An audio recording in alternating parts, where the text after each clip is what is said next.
న్యాయమూర్తులపై 10 సంవత్సరాల్లో 8630 ఫిర్యాదులు. సిట్టింగ్ జడ్జిలకు వ్యతిరేకంగా గత 10 ఏళ్లలో సుప్రీంకోర్టు ప్రధాన న్యాయమూర్తి కార్యాలయానికి 8630 ఫిర్యాదులు అందినట్లు కేంద్ర న్యాయశాఖ మంత్రి అర్జున్ రామ్ లోక్సభలో ప్రకటించారు. డిఎంకే సభ్యుడు వి మాధవేశ్వరన్ లోక్సభలో అడిగిన ప్రశ్న ఆయన ఈ మేరకు శుక్రవారం లిఖితపూర్వ సమాధానం ఇచ్చారు.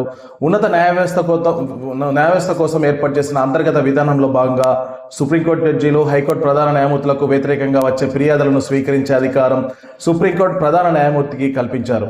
అలాగే హైకోర్టుల న్యాయమూర్తులకు వ్యతిరేకంగా వచ్చే ఫిర్యాదులను ఆ కోర్టుల ప్రధాన న్యాయమూర్తులు పరిష్కరించే వీలు కల్పించారు. ఉన్నత న్యాయ వ్యవస్థలోని వారికి వ్యతిరేకంగా కేంద్రీకృత ప్రజా ఫిర్యాదులు పర్యవేక్షణ వ్యవస్థ ద్వారా లేదా ఇతర మార్గాల ద్వారా వచ్చే ఫిర్యాదులను సిజేఐకి, హైకోర్టు ప్రధాన న్యాయమూర్తులకు పంపుతాం. వాటిని స్వీకరించే అధికారం వారికి మాత్రమే ఉంటుందని లోక్సభలో కేంద్ర న్యాయశాఖ మంత్రి పేర్కొన్నారు.